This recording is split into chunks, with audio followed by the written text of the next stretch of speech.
I just finished watching season 1 of Vikings, and I'm going to attempt to record a video about it with this little one grabbing at my microphone. Spoilers ahead, guys. We're going to be breaking down everything from the plot, things that I liked, things that I didn't like in the season overall in general. Just season 1 today. Hello, everybody, and welcome back to another video. If you are new here, my name is Kyle. I'm your guy with many YouTube channels. Guys, let's talk about Vikings. So, I've wanted to watch this show for years. I don't recall when it came out, but it was something along the lines of 2014, 2015, and I heard how good it was.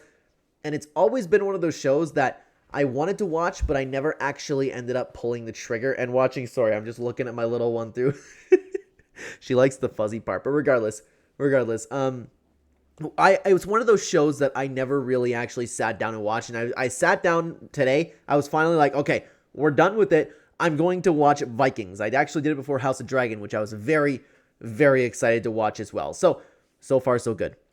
I would have imagined a show called Vikings would have taken place in the Seymour, but there are 5 seasons. I don't know if we're going to see a little bit more, but regardless, it was still a great season and a great show so far. I cannot wait to get into season 2. I literally just finished season 1, so the show starts off pretty strong in what we see a giant battle. And to be honest with you, I still don't know what that battle was. I think it was the battle towards the end where they actually had the fight on the beach, but the scenery wasn't really the same unless it was just given kind of a picture of what was going to come. But regardless, the big takeaway from here is that Ragnar ended up having visions of Odin in there. So I guess it's like confirming in this world that their faith is the correct one. We then spend a little bit of time learning about the characters. We learn about Ragnar. He ends up taking his son to his rite of passage, and we're also introduced to Lagertha, who is Ragnar's wife, and we see just how strong she is because Ragnar ends up leaving on his journey with his son, and then 2 men come in and just want to, I don't know how to say this, take advantage, to put it nicely, for YouTube terms, and we just kind of demonstrate how strong she was. And I don't recall what they ended up calling her, but it was something like the Shield Warrior Princess, something weird like that. Regardless, she's a tough woman. She fought off the 2 guys. Little unrealistic, but hey, you know what? It's strong Vikings. I'll deal with it. But after that little scene about getting to know Ragnar's wife, we end up getting brought back to Ragnar, and wow, I don't know if my mic picked that up. Ragnar and his friend Rollo, she's not here too often. When I sit down to record videos, we have it here and there. Typically, I end up having to wait for my wife to get home. She's out with her dad today, and I really needed to get this video done while it was fresh in my mind. So please let me know if this is very interrupting to the video, or I don't even know if it's cute because you can only see her forehead right now.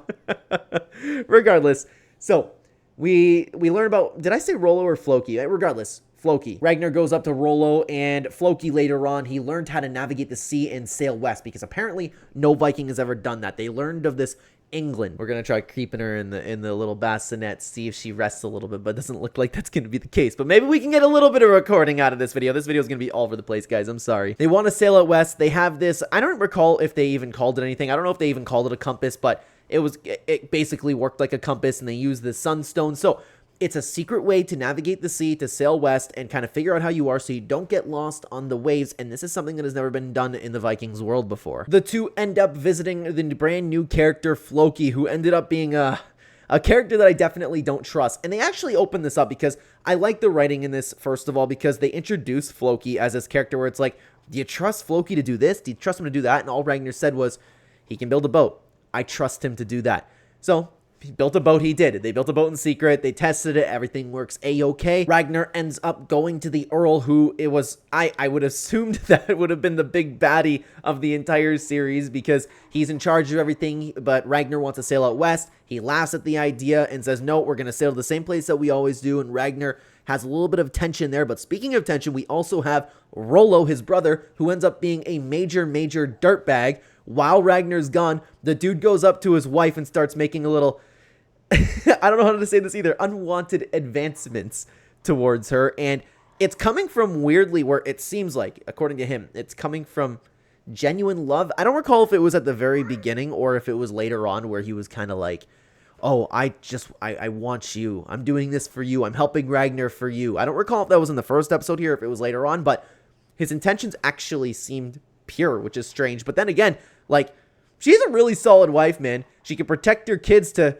some extent. At least in this world, she can protect her kids, and she has so much love for the children and her husband. And she told Rollo that I don't want to believe that, and she doesn't let him advance on her. Yeah, sorry for the further jump cut. I ended up having to record a little bit later on. So anyways, continuing on with all of that was being the first episode. The next episode takes place with Ragnar gathering the crew, and they actually do that unauthorized raid over to the west. And the only other thing to notice before they go is Lagerthra doesn't really want her husband to leave. She's worried about the farm. I guess that's the only way that she can end up living. We have a great scene over with them just traveling using the sunstone as they described it. They're actually navigating the sea. They had a storm, and they put a little bit of weird attention on like some, I don't recall exactly what the clouds were shaped like, but it was like, I don't know if it was a dragon or if it was something hinting at the gods.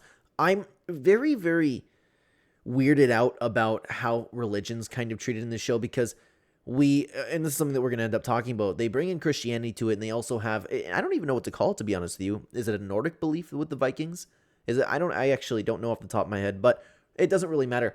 I think what they're kind of hinting at with showing like the things in the clouds, was showing the visions, that is the correct religion when like taking a look at this show. So I think that they're going against Christianity here.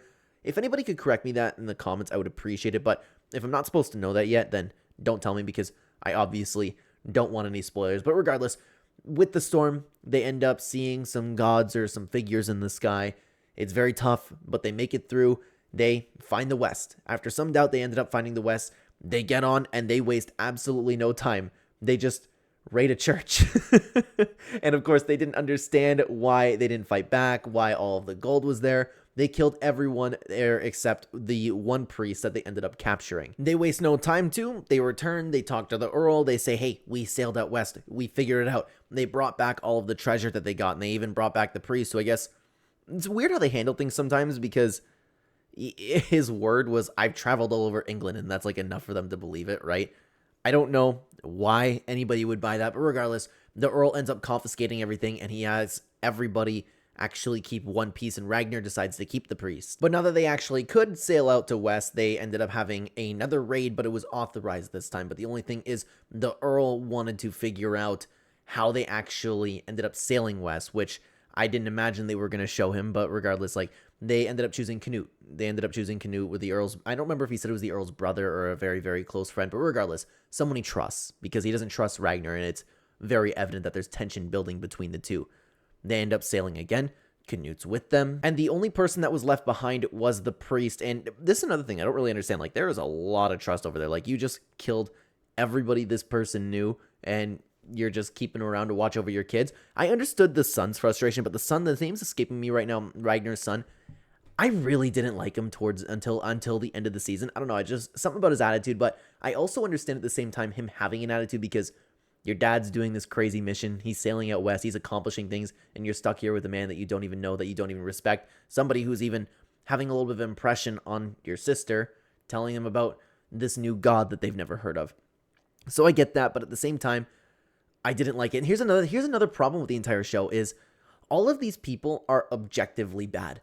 They're going overseas. They're raiding people. They're just slaughtering people. And the show presents it in the way that I'm cheering for Ragnar. I get it. I understand, like, he's the main character, he's the protagonist, we want to cheer for him. But at the same time, I find myself like, okay, these guys are like really, really bad people. I should be cheering for the people in England, but I'm not, because of the way that I'm watching the show. Like, Ragnar ends up cheating on his wife. Like, these guys aren't good people. I don't know why, and I mean, I know why, because of the way that it's presented, but at the same time, like, it goes against everything that I stand for. It goes against everything that, like, normal people stand for. Regardless, I hope you understand what I'm talking about. So they end up going on another raid. They arrive in England. They're greeted by some knights on a horse, and they're offered to, I guess, meet with their king. But not Rollo. Was it Rollo or I believe it was Rollo. No, somebody spit. Regardless, there was translation issues. Ragnar was learning the language from the priest. They didn't trust each other, and they just ended up having a huge slaughter. And this leads us to the part in the show where it really, really, really starts to pick up. And I didn't think that it would actually conclude. I thought like the Earl was going to be an issue throughout the entirety of Vikings. But regardless, they have Ragnar. We see that Ragnar has his knowledge from the priest. He's waiting for everybody to have their Sunday mass. He understands and is getting a little bit more intelligent, which you can still see building to the conflict with him and Rollo, because Rollo, little slimeball, wants to take over Ragnar, right? Regardless, They end up visiting the town when everybody's in Sunday Mass. They go crazy slaughtering people, taking everything. And in the meantime, we have a little bit of an issue with Canute because it was, and I don't know how to say this for YouTube, he did something to a little girl and then tried to do that same thing to Ragnar's wife. She ends up stabbing him. He ends up dying. And of course, that's going to lead to a massive, massive issue because that's literally the only person that the Earl sent over to watch them. Because again, he wanted to learn the secrets how to navigate the sea. Nobody knows how Ragnar was able to navigate the sea. And I was like, oh boy, all right, that's not going to go over well. But Canute was actually ended up being a bad guy. They had another battle on the beach. They slaughtered everybody. And the knights ended up describing to their king too. I don't remember exactly at what point we figured out, we learned about the king. Kind of reminded me of Robert Baratheon just in the appearance, just a little bit. But regardless, the way that they described the Vikings was apparently nothing like they've ever seen before. People who don't fear death, because these people all think that they're going to go to Valhalla. The more they raid, the more they kill, everything's going to be A-okay. And the Christians obviously don't believe that one little bit. So it's confusing why so many people are coming in and they're not afraid of death at all. They slaughter everyone on the beach. Everything's good. They take off. They have all of their treasures again. But the problem is they didn't bring Canute with them.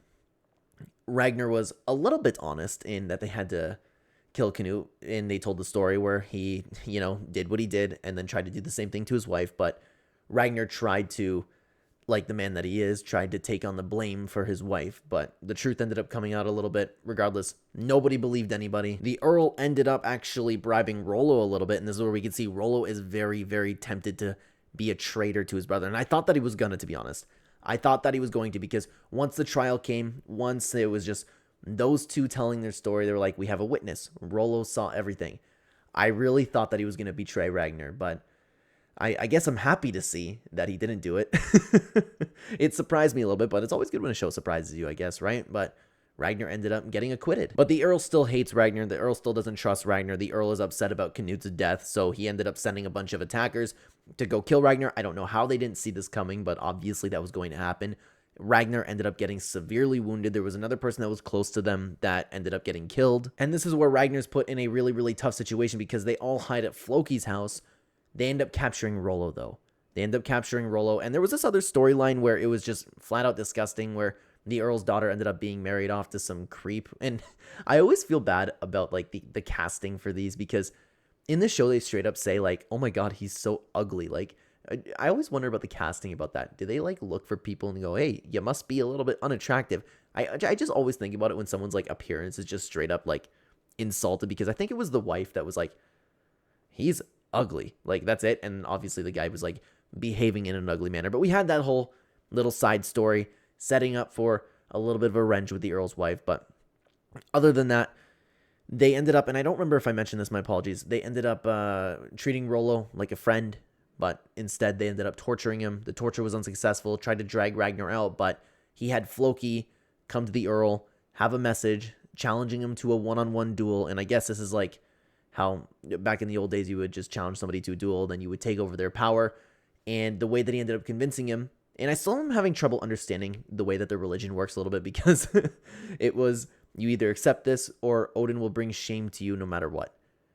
That didn't really get the Earl, but he ended up doing it anyways. After thinking about it, after worrying about the Earl dying, they actually ended up having a duel together. And I thought this was going to get canceled at some point, because again, I thought the Earl was going to be the big bad guy. You could see it, how the world's building right now with Ragnar doing all of his raids, that he's making a ton of enemies right now. I don't know why. I just thought the Earl was going to live. I thought they were going to escape. I thought they were going to go to England. I thought they were going to start their own, like, brand new Viking village. But regardless, they ended up having a really cool duel. Ragnar was wounded. That made the fight against the old guy okay. He ended up killing the Earl in a really cool battle. And I love the way they did it too. And that's something that I loved about the show. The way that it was presented. Like, the battle was cool. All the choreography is cool. The actors are phenomenal. And I love, like, I don't know how to describe it. Just the design of the landscape and the houses and the uniforms. Like, it was all really, really well done. I love a good sword fight scene. I like that they kind of had their own agreement where they were dropping the shields, using axes. I loved the way that they did that. So Ragnar ended up killing the Earl. He becomes the brand new Earl. Nothing else to note about that besides the wife of the Earl ended up killing that guy that was supposed to marry her daughter. And in watching this, I didn't understand that I still had like 2 to 3 episodes left, because I was like, that seemed like a season finale, taking down the Earl, because they were building him up this entire time to be such a menacing figure, but I guess it was just beginning Ragnar's story as Earl. Ragnar gets some power. Everybody is clearly happier.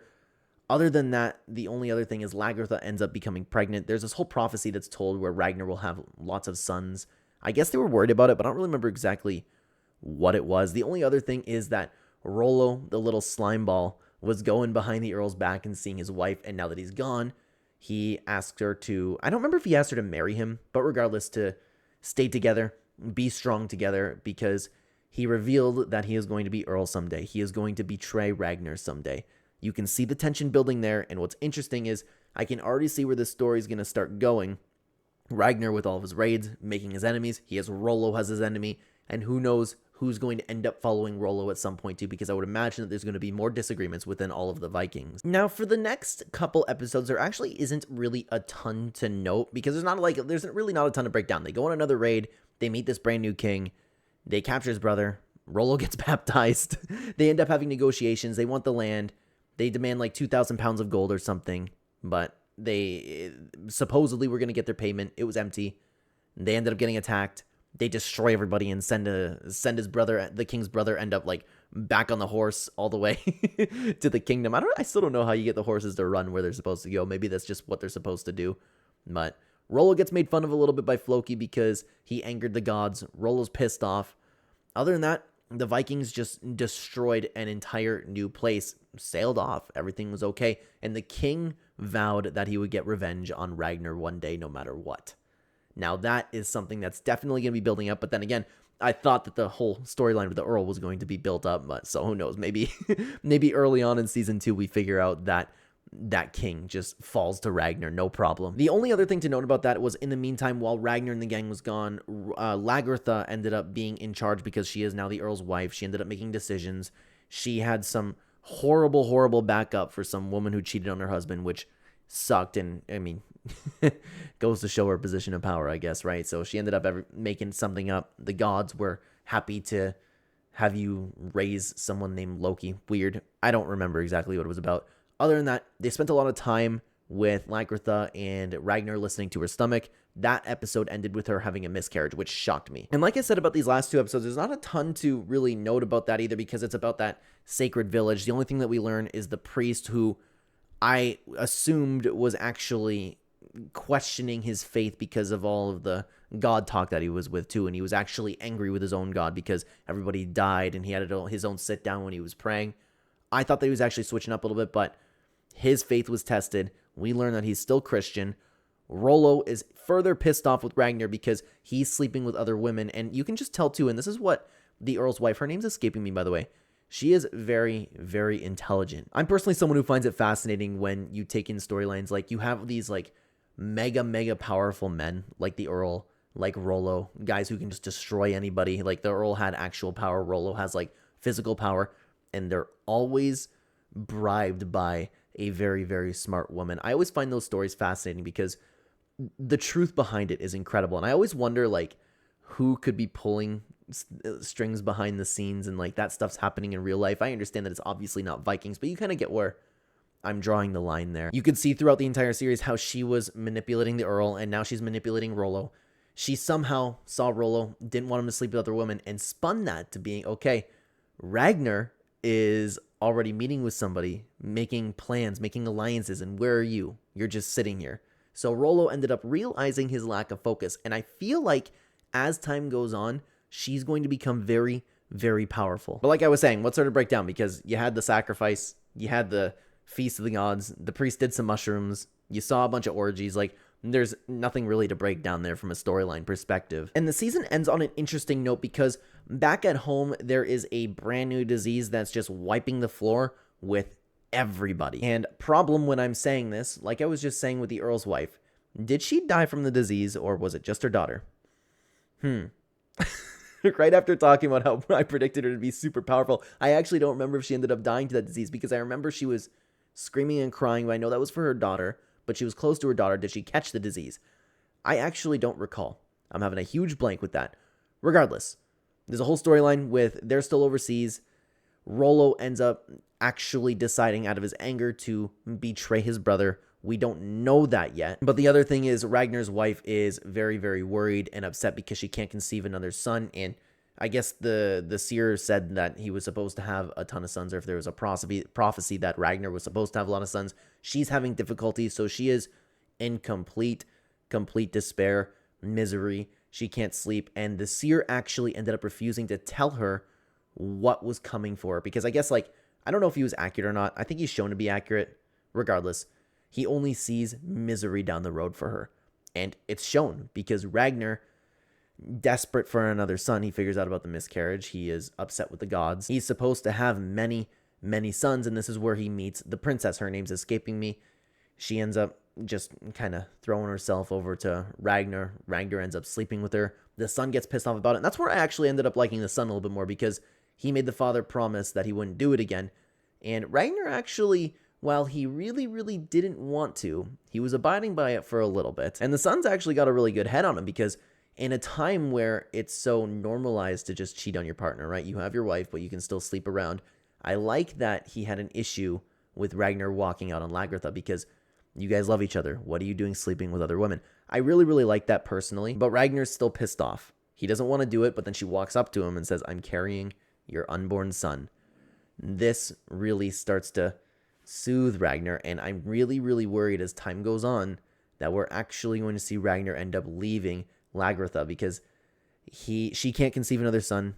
She even prayed to, like, make her blind or deaf or whatever she said, take her limbs. I don't remember exactly what it was, but she wants to have another son. Ragnar is now having another son.